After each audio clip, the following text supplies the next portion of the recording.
오늘 우리에게 주시는 하나님의 말씀은 창세기 37장 14절부터 20절까지입니다. 이스라엘이 요셉에게 말하였다. 너의 형들이 잘 있는지 양들도 잘 있는지 가서 살펴보고 나에게 와서 소식을 전해다오. 그의 아버지는 헤브론 골짜기에서 그를 떠나 보냈다. 요셉이 세겜에 도착하였다. 어떤 사람이 보니 요셉이 들에서 헤매고 있었다.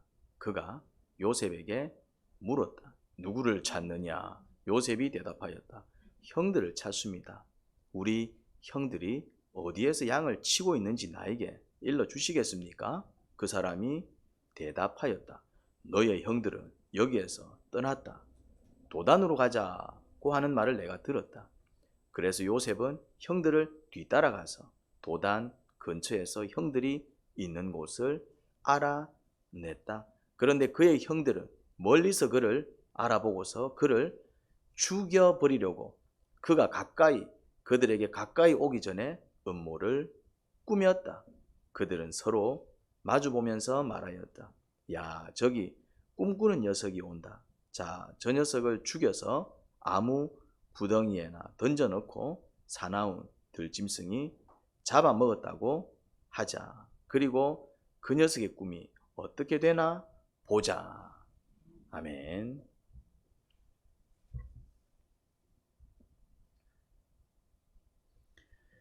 요셉의 형들이 양을 치러 나가고 없었습니다. 그런데 요셉과 베냐민은 집에 있었습니다. 이게 좀 그래요. 아직 어려서 그 둘을 집에 둔 건지 아니면 펴낸지. 그래도 야곱은 양치러 간 자녀들이 며칠 동안 소식이 없자 또 걱정이 된 것 같습니다. 요셉에게 형들이 어떻게 지내는지 보고 오라고 했습니다. 그런데 요셉은 참 순종적이었습니다. 아버지 말씀에 군소리 하지 않고 움직였습니다. 순종이 뭘까요? 내가 하고 싶은 것을 하는 것을 순종이라고 하지 않지요. 예를 들어서 내가 뭔가를 하고 싶었는데 내가 저거를 해야지 저거 하고 싶어 했는데 누군가가 그걸 시켜서 한 경우 모양새를 보면은 시켜서 했으니 순종 같지만 그건 사실 순종이라고 보기 어렵죠. 순종은 별로 하고 싶지 않지만 그걸 꼭 내가 왜 해야 돼? 그렇게 내키지 않지만 권위자가 시키니, 권위자는 윗사람을 이야기합니다. 자녀들한테는 부모를 가리키고 또 한 가정에서는 가장을 가리키고 학교에서는 선생님을 가리키고 윗사람을 이야기합니다. 직장에서는 상사를 가리키겠죠. 권위자가 시키니 그 권위에 순복해서 내키지 않은 일을 기꺼이 하는 것입니다. 형들이 어디에 있는지 알고 설령 어디에 있는지 알아도 거기까지 어떻게 갑니까? 설마 옆에서 양을 치고 있는데 보고 오라고 그랬겠습니까? 그런데 요셉은 형들이 정확히 어디에 있는지 알지 못한 채 갔습니다. 어디쯤 있겠지 그냥 막연하게 생각하고 간 것입니다. 그런 심부름은 기꺼이 하기 어렵습니다. 그런데 요셉은 아버지 말씀이니 내키지 않은 일도 기꺼이 한 것을 봅니다. 아니나 다를까 여기에 있겠지 싶어 간 곳에 형들이 없었습니다. 그러면 대개 어떻게 합니까? 찾아보고 없으면 어떻게 합니까? 집으로 돌아가지요.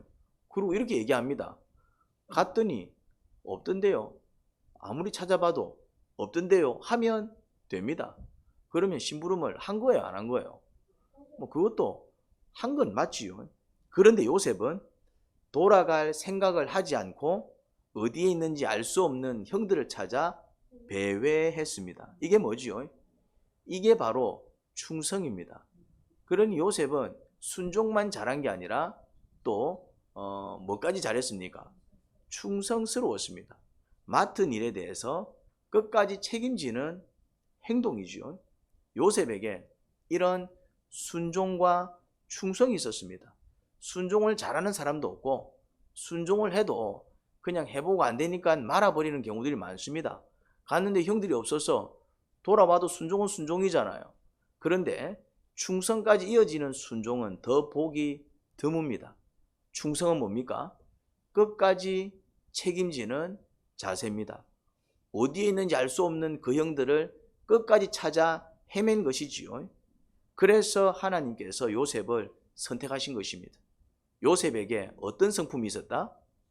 순종하는 성품, 그리고 충성하는 성품. 하나님께서 들어 쓰시는 사람들의 특징입니다. 누구는 쓰고 누구는 안 쓰잖아요. 그런데 성경을 보면은 하나님께 쓰임 받은 자들도 많이 나오지만은 하나님께 쓰임을 받지 못했거나 쓰임 받다가 버림받은 자들도 상당히 많이 나옵니다. 특징이 있습니다. 그 사람들의 특징, 쓰임 받은 자들의 특징, 한결같이 쓰임 받은 자들의 특징은 순종과 충성입니다. 모세가 그랬습니다. 어땠다고요? 순종했고 충성스러웠습니다. 다윗이 그랬습니다. 순종했고 충성스러웠습니다. 심지어 다윗은 어떤 별칭까지 얻었습니까? 내 마음에 합한 자. 주님은 뭘 보고 그런 말씀을 하셨을까요? 다윗에게도 우리와 동일한 그런 연약함, 약점, 죄악 다 나옵니다. 그런데 왜 유독 다윗은 하나님 마음에 합한 자라는 별칭을 얻었을까요? 어떤 특징 때문에? 순종과 충성 때문입니다. 이사야가 그랬고 예레미야, 에스겔이 그랬습니다. 순종과 충성. 예수님 시대에는 사도들이 그랬죠. 베드로가 그랬고 바울, 요한이 다 그랬습니다. 어땠다고요? 순종했고 충성했습니다. 주님께서 어떤 사람을 쓰신다? 순종하고 충성하는 사람을 쓰십니다. 할렐루야.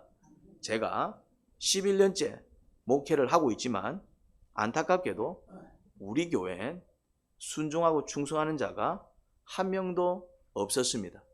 겨우 순종하고 겨우 충성하는 자는 이제 좀 있는 것 같아요. 근데 그것도 겨우 하는 것 같아요. 정말 기꺼이 순종하고 충성하는 자는 한 명도 없었습니다.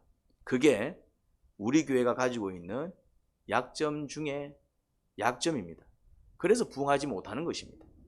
이제 기꺼이 순종하고 충성하는 분이 좀 나와줘야 하는데 곧 나오리라 믿어 의심치 않습니다. 아멘. 할렐루야. 아멘. 형들 찾기 위해 들판에서 헤매는 요셉에게 어떤 사람이 다가와 형들의 위치를 알려줍니다.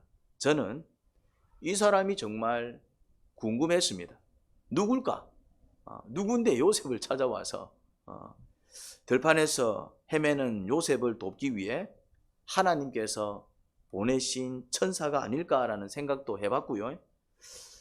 천사는 아니더라도 적어도 요셉 입장에 있어서는 자기를 위해서 하나님께서 참 천사를 보내 도우셨다 생각하지 않았을까라는 생각을 해봤습니다. 우리도 어떤 큰 어려움을 당해 헤매고 있을 때 생각지도 못한 사람이 나타나 나를 도와주면 어떤 표현을 씁니까?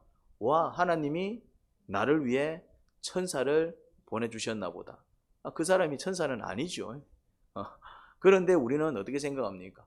생각지도 못한 사람이 내가 이 사람이 오겠구나, 아니면 내가 도와줄게, 그런 사람이 오면 고마워. 그것도 주님께서 또 그 사람을 통해서 나를 도우시는 은혜지만은 전혀 생각지 못한 사람, 내가 전혀 알지도 못하는데 그냥 우연히 다가와서 정말 마치 나를 잘 아는 것처럼 모든 것을 도와주고 함께 해줄 때 어떤 느낌이 듭니까? 와, 하나님이 나를 위해 천사를 예비해 놓으셨구나. 저 천사를 보내주셨네. 그런 표현을 쓰는 사람을 제가 간간히 봤습니다. 그렇다면 그 사람이 천사든 아니면 요셉이 천사라고 생각한 사람이든 어쨌든 하나님께서 요셉을 도우신 것은 분명한 사실이죠. 하나님은 왜 요셉을 도와주셨을까요? 순종적인 모습. 요셉이 어떤 사람이었다고요? 순종하는 사람. 그리고 또 어떤 사람이었다고요? 끝까지 책임지려는 충성스러운 사람. 그런 모습에 하나님께서 감동하시지 않았나 싶습니다. 주님은 누구를 도우신다고요? 순종적이고 충성스러운 사람을 도웁니다. 그러니까 요셉이 지금 힘들어하는 것은 자기 욕심 때문에 힘들어하는 거 아니잖아요. 돈 더 많이 벌고 싶은데 그게 안 돼서 힘들어하는 게 아니잖아요. 지금 뭔가 자기가 원하는 게 있는데 그거를 얻지 못하고 그것을 이루지 못해서 안타까워하는 게 아니잖아요. 요셉은 지금 뭐 하고 있는 것입니까? 자기가 원하는 일이 아닙니다. 아버지께서 원하시는 일이고 그냥 아버지한테 순종해서 여기까지 온 겁니다. 그리고 이 일은 자기의 일이 아닙니다. 누구의 일입니까? 아버지의 일입니다. 아버지가 자녀들의 어떤 안부가 궁금했던 것입니다. 그래서 아버지를 위해서 일하는 거예요. 무슨 말인지 이해됩니까? 그런데 요셉은 남의 일을 마치 누구의 일처럼 하고 있습니까? 내 일처럼. 하나님은 이런 자를 돕는다 이 말입니다. 이런 자를. 그런 자를 기뻐하시고 특히 부모를 공경하기 위해서 또 주님을 위해서 어쨌거나 하나님께서 기뻐하시는 그 순종적인 모습, 충성스러운 모습일 때 주님은 어떻게 하신다고요? 그냥 적극적으로 도와주시는 것을 보게 됩니다. 할렐루야. 여러분들도 이런 은혜 가운데 살아가시길 바랍니다. 순종하는 자, 충성하는 자, 여러분들이 그런 자들이 되기를 간절히 바라요. 여러분, 야곱과 요셉의 큰 차이가 느껴지세요? 야곱은요, 어떤 사람이었습니까? 야곱은 안타깝게도 어떤 사람이었다? 계산적인 사람이었습니다. 물론 그에게는 신앙이 있었습니다. 그런데 안타깝게도 야곱은 뭐가 더 빨랐습니까? 계산이 더 빨랐습니다. 기도도 했고 하나님도 붙잡았고 또 때로는 순종하기도 했고 그리고 또 정말 최선을 다하는 그런 충성스러움도 있었지만은 안타깝게도 야곱은 뭐가 좀 더 빨랐다? 계산이 좀 더 빨랐어요. 자기 계산이 요렇게 하면 되겠다. 요렇게 하면 되겠다. 요렇게 하면 되겠다. 그래서 처음에는 원하는 것을 얻습니다. 그 계산을 통해서 원하는 걸 얻어요. 내 장자권 얻어야지. 얻었습니까? 못 얻었습니까? 얻었습니다. 내가 장자의 축복 받아야지. 얻었습니까? 못 얻었습니까? 그런데 그게 전부 순종적인 모습, 충성스러운 모습에서 나온 게 아니라 다 어떤 모습에서 나온 것입니까? 계산된 모습. 내가 원하는 것을 얻기 위해서 이렇게 하면 되겠네, 저렇게 하면 되겠네. 그런데 안타깝게도 그런 모습을 주님께서는 기뻐하셨다, 기뻐하지 않으셨다. 그 결과를 통해서 알 수 있습니다. 그 이후에 이어지는 야곱의 삶은 어떻습니까? 시련을 겪지요. 시련을 겪습니다. 하지만 반대로 요셉은 순종적이고 충성스러운 사람이었습니다. 순종적이고 충성스러운 사람은 또 어떤 특징을 보입니까? 처음에 고생을 많이 합니다. 처음에. 순종적인 사람, 충성스러운 사람은 처음에 뭘 한다고요? 고생을 많이 합니다. 그런데 어떤 일이 벌어집니까? 놀라운 반전을 경험하며 간증을 만들어낸다 이 말입니다. 야곱처럼 살지 요셉처럼 살지는 여러분들이 결정하겠지만 저는 여러분들이 요셉처럼 살기를 권면합니다. 오늘 본문도 그래요. 요셉이 머리를 굴리고 계산했더라면 그렇게 고생할 필요가 없었을 것입니다. 맞죠? 적당히 둘러보고 형들이 없던데요 하면은 크게 고생하지 않아도 됐다 이 말입니다. 머리를 썼으면은 할 만큼 하고 내 할 만큼 했다. 이만큼 했으면은 뭘 안 하겠지. 그렇게 자기 계산을 쫓아서 돌아왔으면 고생했다 안 했다? 안 했지요. 그런데 어디로 갔는지 알 수 없는 형들 찾겠다고 이리저리 헤매며 그건 뭡니까? 끝까지 책임지겠다라는 그 태도는 뭡니까? 충성이지요. 결국 요셉이 몸고생 마음고생을 한 이유는 뭐 때문입니까? 충성 때문입니다. 충성. 그래서 순종적이고 충성스러운 사람은 처음에 뭐합니까? 고생합니다. 고생하는 거 보면 니 그렇게 안 해도 되는데 왜 그렇게? 순종적이어서 그러는 것입니다. 니 꼭 그렇게까지 안 해도 되는데 왜 그래? 충성스러워서 그런 것입니다. 그런 사람들은 몸고생 마음고생 할까요 안 할까요? 합니다. 그런데 그런 고생은 안 해도 되지만은 지가 충성스러워서 안 해도 되지만은 지가 정말 순종적이어서 안 해도 되지만은 끝까지 책임지기 위해서 그렇게 하는 고생을 하나님께서는 어떻게 보신다고요? 기뻐하십니다. 가만히 계시지 않습니다. 천사를 보내서 도우십니다. 아니면 친히 역사하셔서 그 길을 열어버리십니다. 그래서 뭐가 생깁니까? 간증이 생기는 거예요. 그렇잖아요. 주님이 나를 도우셨다. 그게 간증 아닙니까? 그게 그렇게 될 게 아니었는데 주님이 나를 도우셔서 내가 참 형들을 찾아 헤매고 있었는데 갈피를 못 잡고 있을 때 어떤 사람이 다가와서 형들 어디 있는지 알려주셨어. 나는 그 사람이 하나님이 나한테 보내주신 천사 같았어. 이게 뭡니까? 간증이잖아요. 간증. 머리 굴리고 자기 계산으로 사는 사람은 처음에는 원하는 거 얻어. 내 계산대로 막 얻어. 아니면 자기 원하는 대로 되는 것 같아. 내 생각대로 되는 것 같아. 장자권도 나한테 넘어오고 내가 아버지 축복도 받았고 이제는 내가 이제 장자 축복을 누릴 것 같아. 그런데 얼마 뒤에 생각지 못한 시련이 찾아와서 죽을 고비를 넘겼죠. 누가 그렇게 살았습니까? 야곱이. 반대로 순종적이고 충성스럽게 사는 사람은 처음에 갖은 고생을 다 합니다. 안 해도 될 고생을 합니다. 순종적이어서 충성스러워서 그런 고생을 다 하지만 결국에는 놀라운 반전을 경험합니다. 왜 반전을 경험할까요? 누가 역사하셔서? 주님이 역사하셔서 반전을 경험하는 거예요. 그때 뭐가 만들어집니까? 간증거리. 이런 일이 있었어. 주님이 나를 이렇게 도우셨어. 그런 간증거리. 간증거리는 아무나 만들어내는 게 아닙니다. 어떤 사람들이 만들어낸다고요? 순종적이고 충성스러운 사람들. 그래서 사도 바울의 인생에는 뭐가 많습니까? 전부 간증이잖아요. 베드로의 인생에는 뭐가 많습니까? 전부 간증이잖아요. 다윗의 인생에는 뭡니까? 그 인생 역사 자체가 간증 아닙니까? 모세는요, 마찬가지입니다. 요셉이 그랬고요. 여러분, 순종적이고 충성스럽게 살길 바랍니다. 그래서 여러분의 삶 속에 요셉처럼 간증거리가 넘치길 소원합니다. 드디어 요셉은 형들이 있는 곳에 옵니다. 저 멀리 형들이 있습니다. 얼마나 반가운지 몰랐을 겁니다. 그렇게 찾아 헤맨 형들이 이제 눈앞에 보여요. 저 멀리 있는 거예요. 근처에 양들이 있고 형들이 이제 까뭇까뭇 보이는 것이지요. 이제 조금만 달려가면 만날 수 있었습니다. 요셉은 할렐루야를 외치며 주님께서 나를 인도하셔서 정말 드디어 형들을 만나게 하셨구나. 요셉은 할렐루야를 외치며 형들에게 다가갔습니다. 반면에 형들은 저 멀리서 다가오는 요셉을 보면서 완전히 다른 생각을 했습니다. 무슨 생각이냐? 무슨 생각을 했죠? 요셉을, 그렇죠, 죽이려는 음모를 모의했습니다. 똑같은 상황인데 다른 생각을 하고 있습니다. 형들을 바라보는 요셉의 생각은 할렐루야, 주님 감사해요, 감사가 넘치는 생각이었지만은 그 요셉을 바라보는 형들은 저놈의 쉐키 어떻게 잡아 죽이지? 형들이 동생을 죽이고 싶었던 이유가 뭘까요? 형들이 동생을 죽이고 싶은 이유가 있을 거 아니에요. 이유 없이 죽이진 않죠. 이유 없이 화가 나진 않죠.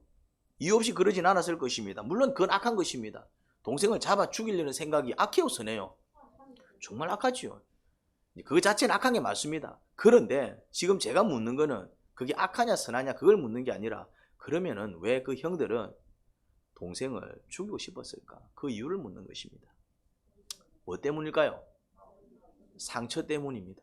그렇죠. 여러분들이 말한 게 맞습니다. 그게 상처 때문이에요.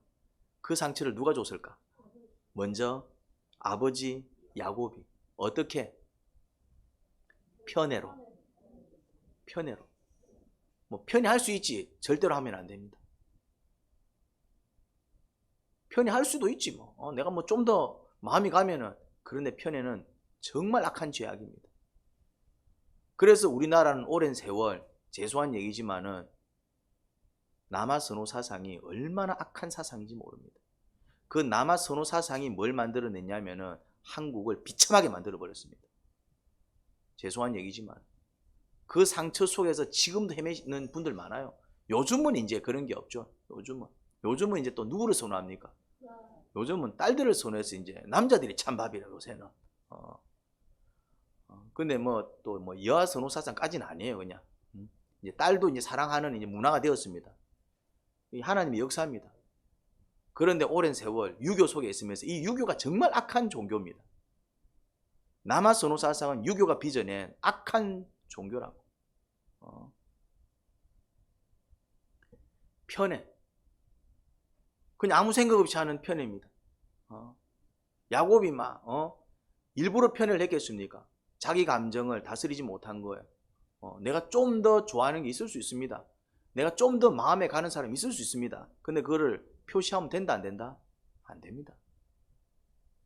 안 된다 이 말입니다. 편애가 왜 죄인지 알겠습니까? 지금 이 형들이 동생을 잡아 죽이려고 하고 있다니까. 물론 이건 악한 것입니다. 그런데 이 형들을 악하게 만든 사람이 누굽니까? 야곱입니다. 죄송한 얘기지만. 야곱이 뭐 했는데? 야곱이 의도적으로 내 아들 새끼들 다 악한 놈들로 만들어야지 그렇게 생각했을까요? 아닙니다. 그러면 말라 요셉을 보내 그래도 걱정했고 그래도 잘 지내나 걱정했기 때문에 한번 물어보고 오라는 거잖아요. 이제 내 사랑하는 아들들이었어요.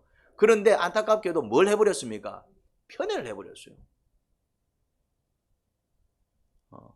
그게 자식 가슴에 깊은 상처를 줘서 이런 몹쓸 생각을 하게 만든 것입니다. 그리고 또 누가 상처를 줬다? 요셉이. 어떻게 해요? 고자질. 물론 요셉은 악한 고자질을 한 건 아니에요. 악한 고자질을 문맥상 봤을 때 아버지 말씀에 순종하지 않는 형들이 이해가 되지 않아. 아버지 형들이 아버지 말 안 들어요. 아버지 그렇게 말씀하셨는데 형들은 좀 다르게 행동해요. 그냥 이해가 안 돼서 한 말이었지만 형들은 요셉의 고자질에 큰 상처를 받았습니다. 저놈의 새끼가 우리를 일일이 다 아버지한테 일러가지고 지 사랑 독차지하고 우리 아버지한테 미움받게 만드네. 그 상처는 미움이 되어 요셉을 죽이고 싶은 마음까지 만든 거죠. 요셉의 그런 어리석은 모습, 그리고 또 거기에 뭐가 곁들여집니까? 요셉의 꿈이야 뭐 그냥 꾼 거지만 요셉이 조금만 지혜가 있었어도 그걸 형들에게 말하지 않았을 겁니다. 그 꿈 이야기는 누가 들어도 기분 나쁜 꿈 아닙니까? 아무 생각 없이 어찌 보면 요셉은 순수했나 봅니다. 그런데 그 순수함이 때로는 사람들한테 상처를 줄 수가 있습니다. 가뜩이나 요셉에게 감정이 좋지 않던 형들에겐 그 꿈 이야기가 무엇이 되어버렸습니까? 치명적인 상처가 되어버렸습니다. 여러분, 상처를 주는 게 왜 죄인지 알겠지요? 그렇다면 우리가 얼마나 심각한 죄인인지 모릅니다. 야곱도 요셉도 그 자녀들에게 그 형들에게 상처를 의도적으로 준 게 아니라는 사실을 기억하셔야 됩니다. 상처 줘야지 하고 준 게 아니다라는 사실을 기억하셔야 됩니다. 이것들에게 상처 줘서 내가 불행하게 살도록 만들어야지 그런 의도로다 상처를 준 것은 분명히 아닐 것입니다. 하지만 야곱의 어리석음이 자기 감정에 충실한 거예요. 요셉의 어리석음이 때로는 해야 될 말, 하면 안 될 말을 구분하지 못한 것이죠. 그게 어리석음이에요. 그런 어리석음이 자녀들에게, 형들에게 고스란히 상처가 된 것을 봅니다. 마찬가지입니다. 이 땅에는 고의로 상처를 주는 경우는 거의 드뭅니다. 내 행동이, 내 말이 상처가 될 거라는 사실을 전혀 모른 채 한 행동, 한 말이 비수가 되어 주변의 사람들에게 박혀 그게 상처가 되는 경우가 정말 많습니다. 여러분들 때문에 상처받은 사람들이 많을까요? 적을까요? 굉장히 많습니다. 그런데 여러분들은 내가 누군가한테 상처 준 것은 별로 기억나지 않을 것입니다. 내가 무슨 상처를 줬지? 그런 생각이 들 겁니다. 반면에 어떤 기억만 가득합니까? 상처 받은 것만 기억에 가득하지요. 그런데 제가 하고 싶은 이야기는 좀 다른 것입니다. 상처를 주는 것도 아주 심각한 죄악이지만 상처를 받는 것도 상처를 주는 것 못지않게 악한 죄악입니다. 왜 그렇지요? 한번 보겠습니다. 요셉의 형들이 야곱과 요셉으로부터 적지 않은 상처를 받았습니다. 아버지 편애 때문에 또 그 요셉의 생각 없이 막 그냥 아버지한테 이것저것 그냥 일러 바치는 그런 어떤 고사질 같은 행위 때문에 거기다 이제 지혜롭지 않게 그냥 툭 던진 그 꿈 이야기 그래서 요셉의 형들이 야곱과 요셉으로부터 적지 않은 상처를 받은 거예요. 그런데 안타깝게도 상처를 받기만 했지 그 상처를 뭐하지 못했다? 치료하지 못했습니다. 상처를 받고 그 상처를 방치한 것입니다. 상처를 받았어도 얼른 그 상처를 치료하는 방법이 있습니다. 그게 뭘까요? 내가 상처를 받았어요. 나한테 왜 저런 소리를 하지? 내가 기분이 상했어. 저 인간 왜 저래? 지밖에 몰라?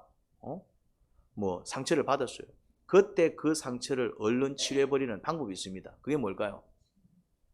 그게 뭐지요? 용서입니다. 뭐 이유가 있겠지. 그냥 용서하고 넘어갈 때 상처를 받지 않을 수 있습니다. 요셉의 형들은 아버지한테 상처를 받을 때마다, 요셉에게 상처를 받을 때마다 그들을 용서하고 그 상처를 치료했어야 하는데 그러지 못했습니다. 그래서 성경에 보면 어떤 말씀이 참 많습니까? 사랑해라는 말씀 못지않게 뭐해라? 용서해라. 이게 뭐냐면은 상처받지 마 이 얘기입니다. 상처를 받았다면은 얼른 그 상처를 치료해 그 얘기인 것입니다. 상처를 키워서 오히려 미움으로 만들어버렸고, 그 미움은 급기야 동생을 죽이고 싶은 생각까지 간 것입니다. 그래서 죽이려고 했죠. 저놈 죽이자 그 말까지 했습니다. 큰형이 반대하고 나섰어요. 그래서 이제 죽이진 않았지만, 그래서 뭐합니까? 인신매매, 동생을 팔아버리는, 사람을 죽이는 게 큰 죄악일까요? 사람을 팔아치우는 게 큰 죄악일까요? 성경은 두 죄악을 동등하게 봅니다. 살인을 저질렀어도 어떻게 살인자를 처리해라? 사형에 처합니다. 인신매매범은요, 똑같이 사형에 처합니다. 성경은 살인자나 인신매매범을 그 율법이 동일한 형벌을 내립니다. 무엇을 얘기합니까? 하나님 눈에는 사람을 죽이는 살인죄도 어마어마한 죄악이지만은 인신매매, 그렇게 사람을 물건 파듯이 팔아치우는 것도 살인죄 못지않게 어마어마한 심각한 죄악으로 보는 것을 봅니다. 그렇게 동생을 팔아버리는 어마어마한 죄를 아무렇지 않게 짓습니다. 아무렇지, 눈 하나 깜짝하지 않고. 여러분, 연쇄살인 어떻습니까? 얼마나 악한 범죄입니까? 연쇄살인에 대해서 그럴 수 있지 이렇게 얘기할 수 있는 사람이 있습니까? 다 끔찍한 죄악이라고 얘기합니다. 어마어마한 범죄라고 얘기합니다. 그런데 연쇄살인자 중에 어렸을 적에 사랑 많이 받고 자란 사람이 있던가요? 그들의 성장 과정을 보면 살인자가 된 데 이유가 있구나 싶을 정도로 참혹한 성장 과정을 경험한 것을 봅니다. 뭐 받은 것입니까? 그것도 어떤 상처? 어마어마한 상처를 받아야 살인자가 됩니다. 그러면은 그들의 잘못은 뭘까요? 그들에게 상처를 준 자를 용서하고 그 상처를 치료하지 못해 결국 심각한 범죄자가 된 것이 바로 그들이 잘못한 거예요. 상처를 준 사람들도 정말 악하지만 그건 더 이상 얘기할 필요가 없겠죠. 그런데 안타깝게도 상처를 받고 그 상처를 제대로 해결하지 못해 심각한 범죄자가 된 그들도 선하다고 볼 수 없죠. 연쇄살인 범죄자들이 극심한 상처를 받고 그렇게 비참한 어떤 성장 과정 속에서 자랐다고 해서 뭐 어쩔 수 없지 하고 봐줍니까? 아니면 그럼에도 불구하고 그 살인죄에 대해서, 특히 연쇄살인이라는 그 심각한 범죄에 대해서 어마어마한 형벌을 구형하던가요?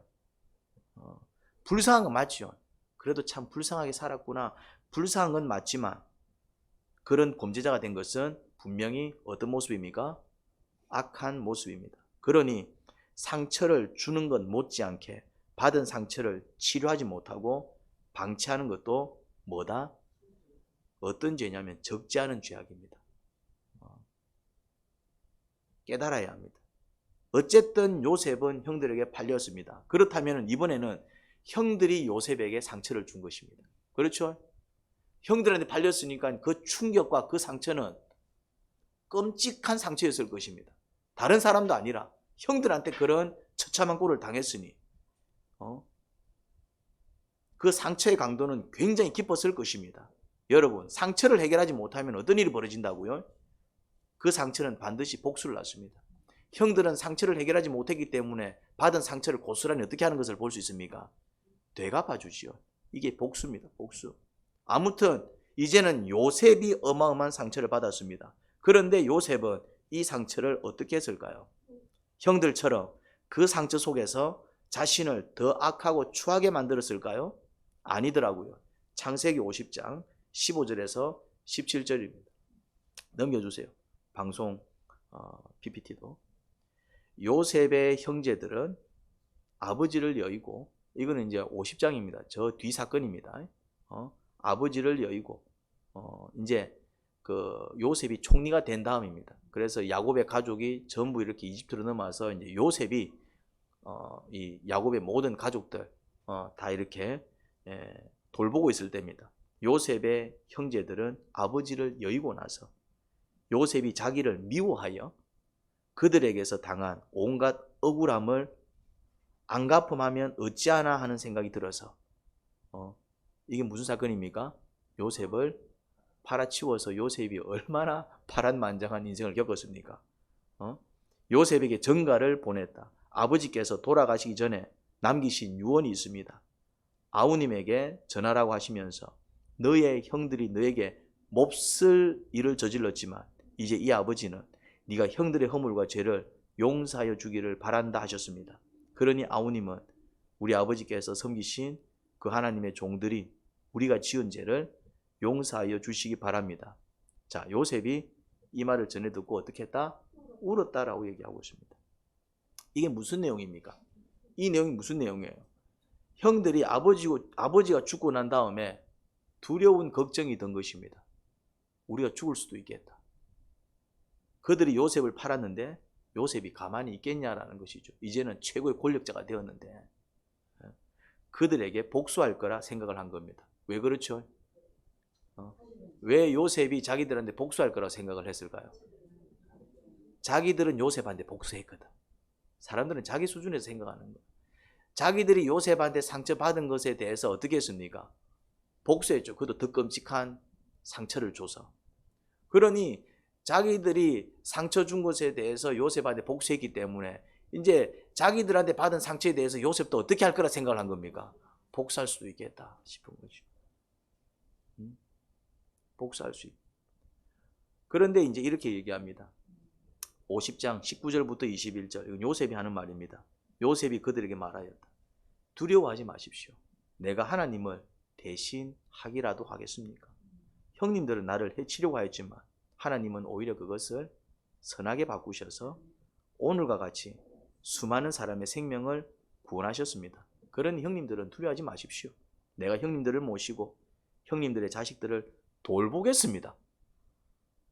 이렇게 요셉은 그들을 간곡한 말로 위로하였다. 여러분, 이게 무슨 말씀이죠? 요셉이 형들에게 복수하지 않겠다. 나는 복수하지 않겠다. 형들이 나한테 상처 줬지만은 나는 복수하지 않겠다. 그 얘기입니다. 오히려 형들을 위로하고 다독입니다. 걱정하지 마세요. 내가 형님들, 자녀들까지 내가 돌볼게요. 그렇게 하라고 하나님께서 나를 높이신 겁니다. 어떻게 이런 일이 가능할까요?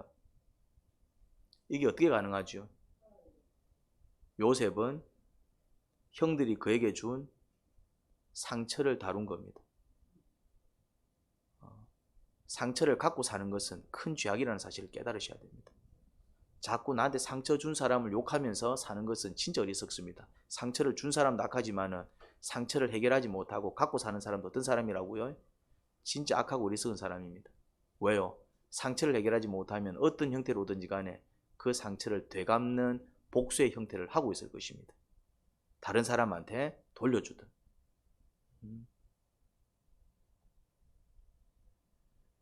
요셉은 그 상처를 어떻게 했습니까? 치료했습니다. 그 상처를 해결했습니다. 어떻게 해요? 어떻게? 그렇죠. 형들을 뭐 했다? 용서했습니다. 상처를 치료하는 방법은 이거밖에 없습니다. 전연이 쉽죠. 상처를 받았다는 얘기입니다. 욕이 나간다는 얘기는 상처를 받았다는 얘기입니다. 저게 상처를 받았다는 얘기입니다. 그럼 이 상처를 해결할 수 있는 방법은 뭐밖에 없다고요? 그냥 용서하는 것입니다. 이유가 있겠지. 내가 자꾸 이런 마음을 가지고 살면 내가 더 힘들어져. 그냥 막 용서하고 끝내자. 도저히 용서할 수 없을 것 같으면 용서해야 이 상처를 치료할 수 있는데, 근데 내가 도저히 용서할 수 없을 것 같으면 그때는 이제 주님께 도움을 구해야죠. 이제. 그래서 용서하기 위해서 기도하는 겁니다. 용서하기 위해서. 용서가 될 때까지. 요셉은 절대로 용서할 수 없는 자들을 용서한 것입니다. 끔찍한 죄악을 저지른 자들을 용서한 것이죠. 요셉이 의인이 될 수 있었던 이유는 상처를 받지 않았기 때문입니다. 누가 이렇게 살았죠? 어마어마한 상처를 받았지만 본인은 하나도 그 상처를 받지 아니한 분이 누구였죠? 예수님. 예수님. 그러니까 요셉이 100%는 아니겠지만 그래도 누구를 닮은 인생을 산 것입니까? 예수님. 이게 예수님처럼 사는 거예요. 요셉은 상처를 받았을 거예요, 분명히. 무슨 말 이해되죠? 받았을 거예요. 1차적으로는 받았을 거예요. 그런데 그걸 뭐 하지 않았다? 방치하지 않았습니다. 오히려 그 상처와 어떻게 했을까요? 싸웠을 것입니다. 용서할 거냐 말 거냐 엄청나게 싸웠을 것입니다. 왜? 쉽게 용서할 수 있는 상처가 아니기 때문에 그렇습니다. 절대 용서할 수 없었던 자들을 용서함으로 그는 그 상처를 이겨내고 그에게 어마어마한 죄를 지은 자들에게 복수하기는커녕 오히려 그들을 위로하고 다독였습니다. 그런데 그 상처와 싸워 승리할 수 있었던 비결이 뭘까요? 형들을 용서할 수 있었던 비결. 이제 이 비결이 중요하겠죠. 우리도 용서의 중요성을 압니다. 안 돼서 그렇지. 그를 상인에게 팔아 이집트 노예로 끌려가게 만든 형들을 바라보지 않았습니다. 형들이 나한테 이랬어. 형들이 나한테 이랬어. 형들이 나한테 이랬어. 그러면은 용서가 될까요? 안 될까요? 절대로 안 됩니다. 물론 그 생각 계속 나겠죠. 형들이 나한테 한 일이 생각이 나겠죠. 어떻게 나한테 그럴 수 있어? 생각이 나겠죠. 그럴 때마다 그 생각을 어떻게 했을까요? 밀어냈을 것입니다. 형들이 나한테 어떻게 했어? 형들이 나한테 어떻게 했어? 부모가 나한테 어떻게 했어? 부모가 나한테 어떻게 했어? 남편이 나한테 어떻게 했어? 남편이 나한테 어떻게 했어? 자녀들이 나한테 어떻게 했어? 저기간이 나한테 어떻게 했어? 그러면은 그 상처는 절대로 해결할 수 없습니다. 죄송한 얘기지만. 눈 뜰 때마다 형들이 나한테 이랬는데, 형들이 나한테 이랬는데, 그랬으면은, 에서가 그랬잖아요. 20년이 지났는데 야곱이 온다는 소식을 듣고 에서가 어떻게 합니까? 죽이려고 달려왔어요. 왜 그랬을까요? 야곱이 나한테 어떻게 했는데, 그놈이 내 장자권 훔쳐갔어.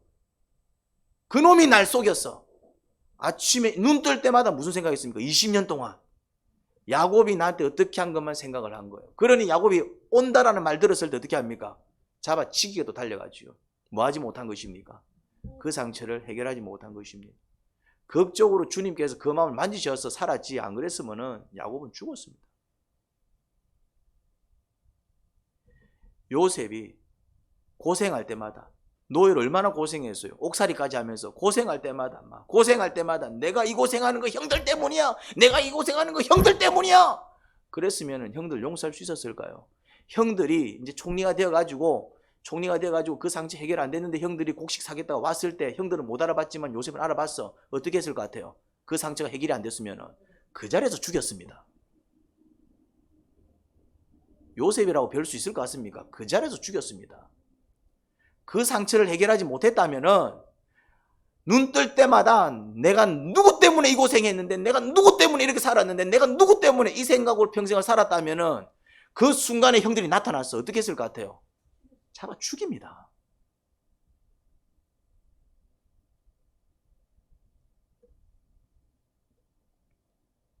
요셉은 노예 생활하고 옥살이 하면서 어떻게 보면은 그렇게 된 근본적인 이유가 형들 때문이잖아요. 얼마든지 그렇게 생각해도 뭐라 사람 없잖아요. 그게 사실이니까. 그런데 요셉은 생각을 좀 바꾸었습니다. 이게 이제 사실은 쉽지 않죠. 여기서 이제 믿음이 나타나는 거예요. 어떻게 생각을 바꿨냐면은 이런 일을 겪게 하신 분이 하나님이시라면은 이유가 있을 것이다. 누구를 바라보기 시작했습니까? 하나님. 이 모든 과정을 나를 빚어 쓰시려는 하나님의 계획인 줄 깨닫고 주님께서 나를 쓰시기 위해서 이런 혹독한 시련을 통해서 나를 빚어 만드시기 위해서 어떤 목적을 향해. 근데 요셉은 그 어떤 목적을 알았다 몰랐다? 몰랐습니다. 총리가 되기 전까지는 몰랐다고요.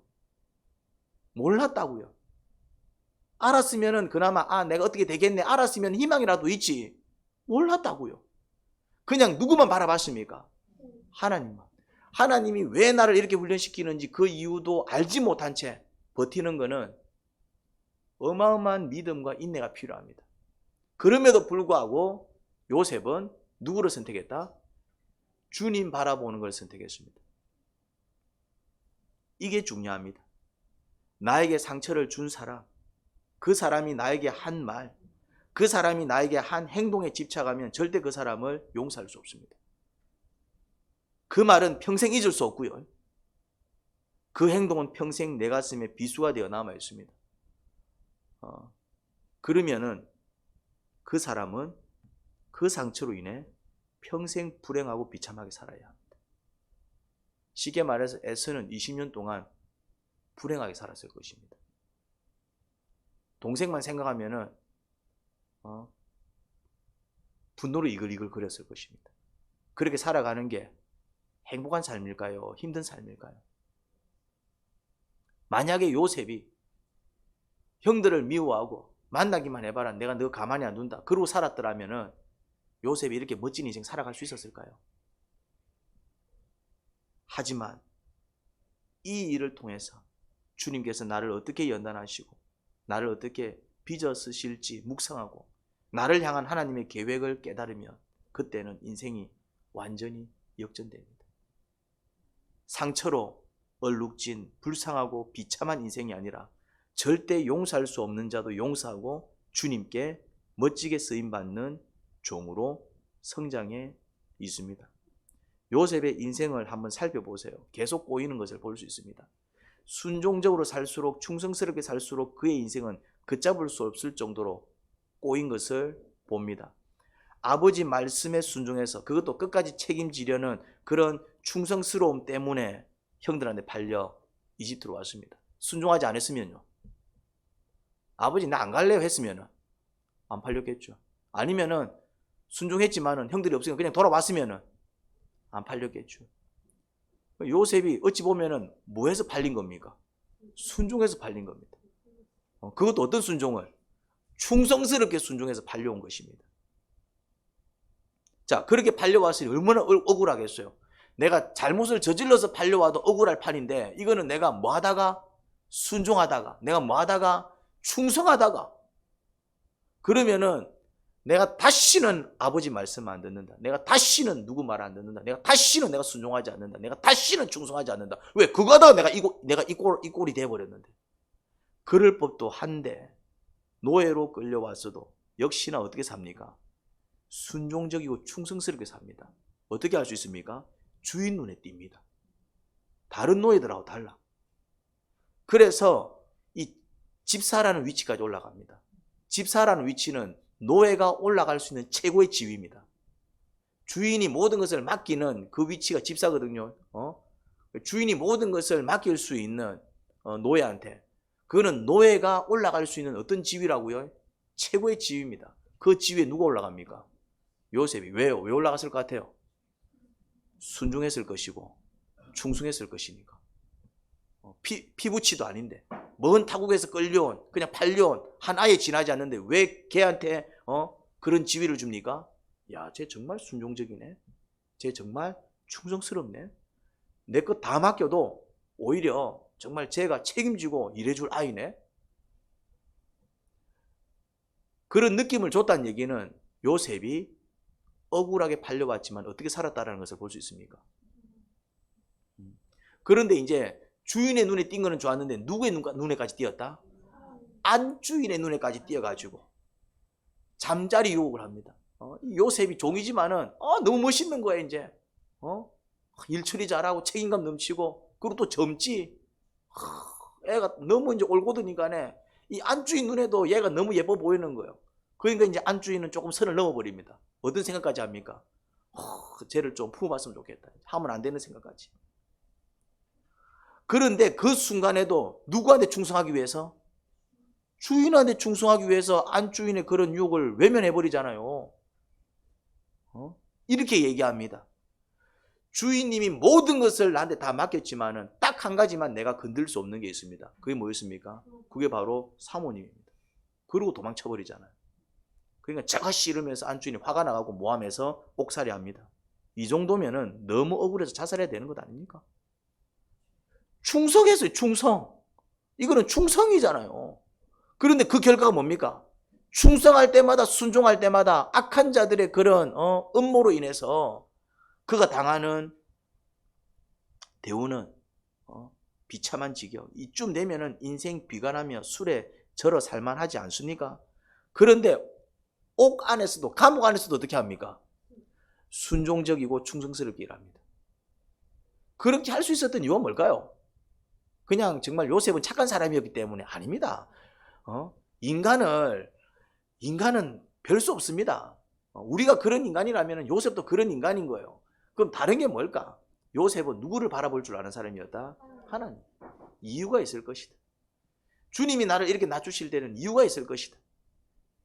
주님의 주권에 굴복할 줄 알았어요. 그게 신앙이에요. 그러니까 요셉이 대단했던 게 아니라 요셉은 우리와 다를 바 없는 연약한 인간이지만 뭘 하나 더 가지고 있었다? 신앙을 더 가지고 있었어요.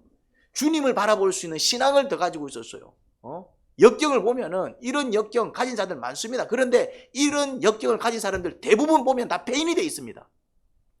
이 정도로 말이지 형들한테 배신당하고 부모한테 팔리고 말이지 완전 세상으로부터 외면당하고 이렇게까지 된 사람들은 거의 대부분 자살하거나 폐인으로 살아가고 있습니다. 요셉은 폐인으로 살아야 돼요. 그런데 정말 멋지게 살아가고 있습니다. 뭐가 있었기 때문에? 신앙이 이렇게 무섭습니다. 신앙이 이렇게 위대합니다. 폐인이 될 수밖에 없는 사람도 멋지게 살아가게 만드는 것이 뭐라고요? 신앙입니다. 여러분들이 이 신앙을 가지면은 여러분들도 멋지게 살아갈 수 있습니다. 톡 까놓고 여러분들 힘든 건 내가 알지만은 여러분들이 힘들어 아니면 지금 요셉이 힘들어. 여러분들 내가 힘든 거 알아요. 경제적 사정도 알아요.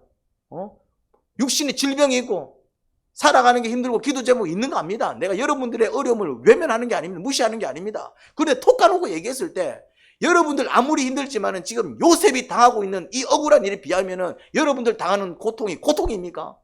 그만큼 요셉은 어마어마한 시련 속에 있는 거예요. 그 억울함은 말할 수 없어요. 그런데 요셉은 그런 상황 속에서도 어떻게 살아가고 있습니까? 순종적으로 충성스럽게.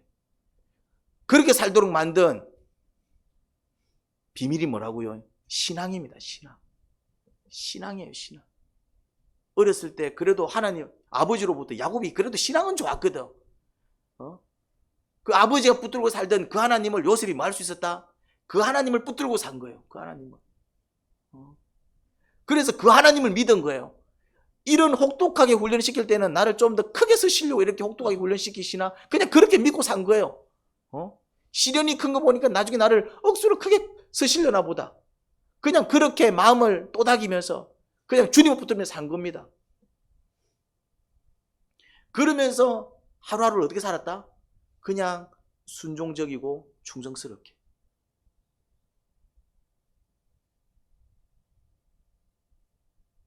결국 요셉은 누구한테 순종한 겁니까? 결국 요셉은 주님한테 순종한 거예요. 아버지한테 순종한 게 아니라 결국에는 주님께 순종한 것이었고, 그 집주인한테 순종한 게 아니라 결국 주님께 순종한 것이었고, 옥직이 간수한테 순종한 게 아니라 결국 주님께 순종한 것이었습니다. 요셉이 충성스럽게 살았지만 결국 누구한테 충성한 것입니까? 아버지한테 충성한 것처럼 보였지만 결국 주님께 충성한 것이었고, 그 주인한테 충성한 것이었지만 결국 주님한테 충성한 것이었고. 왜? 그런 상황에 처하게 하신 분이 누굴까요? 주님이라고 믿었기 때문에 그렇습니다. 그러니 이제 주님께서 때가 되니까 이제 됐다. 그래서 이제 한순간에 뭘 올려버립니까? 이집트의 2인자가 되어서 세상을 구원하잖아요. 기근이 들었을 때 요셉의 어떤 정치 수완으로 이집트도 구원하고 그 인근 나라까지 다 구원합니다. 누가? 요셉. 그리고 또 누구까지 구원합니까? 집안까지. 그 형들까지. 그렇게 이집트에 정착한 야곱의 가정이 나중에는 이스라엘 민족이 되는데, 이스라엘 민족이 이집트 땅 안에서 이제 이렇게 번성해서 민족이 되도록 결정적인 역할을 한 사람이 누구라고요? 요셉입니다.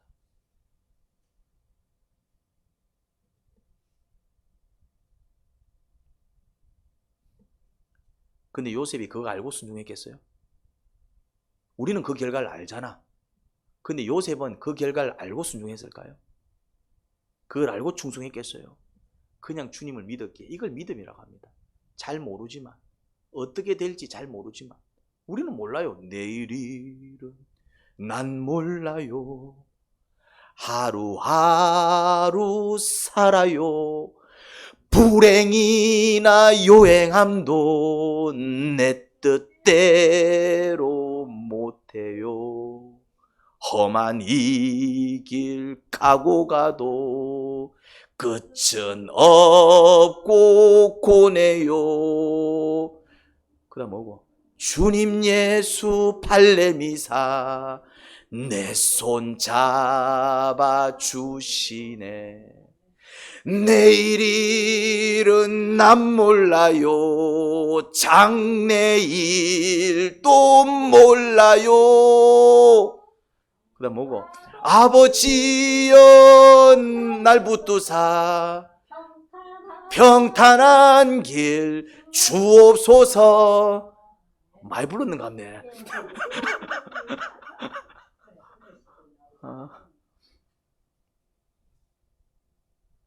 주님을 믿었기에.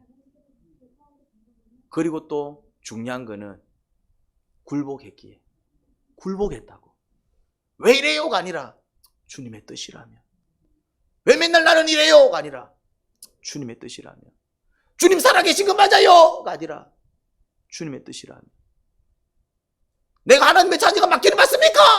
가 아니라 주님의 뜻이라면. 하나님이 내 아버지 맞아요! 가 아니라 주님의 뜻이라면. 주님을 믿었고 뭐 했다고요? 또 굴복했습니다.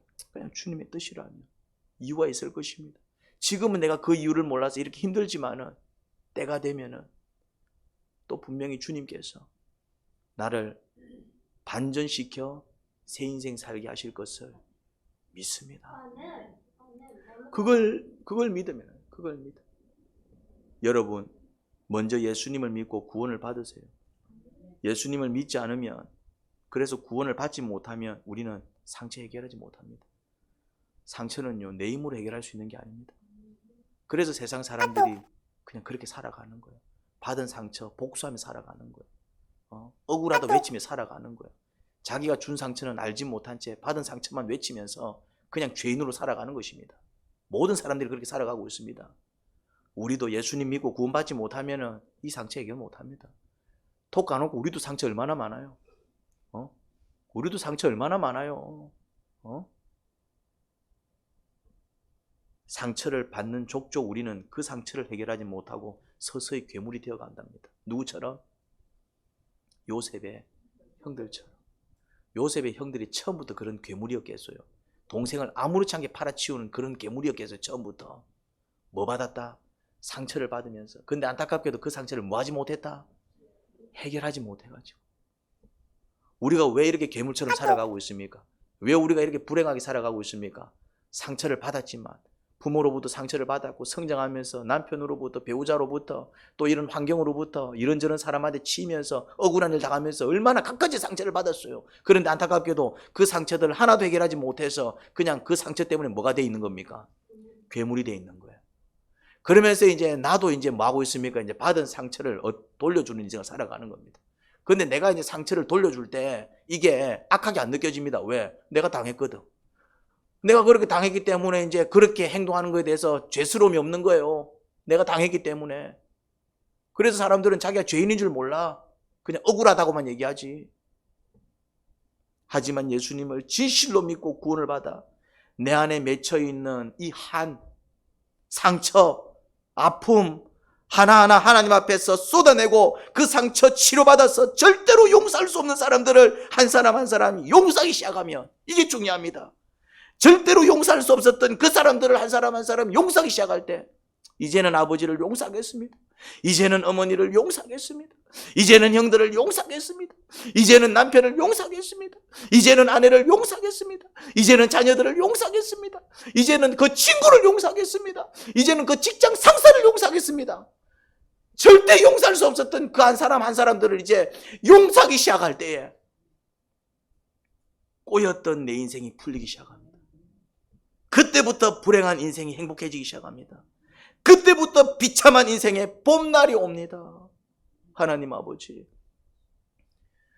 우리가 왜 이렇게 비참하고 힘든 인생 살아가는지 알 것 같습니다. 상처를 주고받는 세상 속에서 그 상처를 해결하지 못하고, 그래서 나 또한 괴물이 되어 상처 주는 인생을 살아가니 모두가 비참하고 불행하게 살아가는 것입니다. 그래서 예수님 오셨습니다. 우리의 죄악 다 뒤집어 쓰고 우리를 구원하셨어요.